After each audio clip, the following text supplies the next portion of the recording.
So to start, when you are making a movie that you're trying to make your own, but it's obviously a remake, is there something in your mind of like, okay, well, here's how I want to make this different? Or do you kind of just follow the story and see where it takes you personally? A bit of both, I think. Yeah, I don't want to make things different for the sake of being different. I think I want to make things different because there are ideas that it inspires in me, and then also, just by relocating it to the UK, having British characters, having American characters, them having a different point of view, a different worldview, and how they would react immediately starts to create differences. But I knew in my head I wanted to take the third act into a different place. And I wanted to get to a point. Christian's film, in my film, there's a point when they sort of, Paddy says, "Because you let us," and it reaches a point where kind of the cat's out the bag and everybody knows where they are. And so, in terms of, I wanted all the theme of Christian's themes of sort of how we can be shackled by politeness to play up until that point. But I thought there's a point at which, when the confrontation is very overt rather than covert, then the rules change, and I wanted to explore how people react to confrontation. And I think most of us are incredibly bad at, overt, violent confrontation, and to see how normal people react. And that's what I thought I wanted to kind of get into in the third act. Well, yeah, and I love how much music plays a part in this.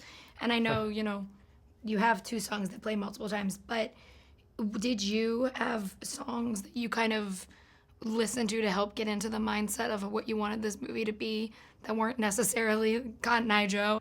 I listened to a lot of the music in the movie when I was trying to write it. I mean, it's weird. I do listen to a lot of music when I write, but it's sort of just to have in the background. And I often listen to weird stuff. I listen to like Philip Glass, and it's like, so it's not like, because I can't have music with too much lyrics when I write, because then I get into the lyrics and then I get away from the writing. So, but yeah, all those songs, particularly Eternal Flame, was very much in my head when I was writing it. So I wanted that in the movie, and then obviously Jason Blum had to. He personally secured the rights to that song, because if he hadn't got them, we'd have been in a bit of trouble. Love it. And for a last quick question, one of my favorite things about this movie is how you can see the shift in Paddy from when he goes from being like that dad who kind of just like roughhouses and plays with his kid to like, I absolutely hate this child.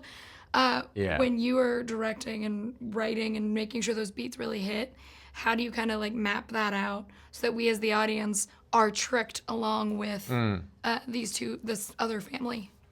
Well, you try and map it out in the script so that, there's a slow build in the script.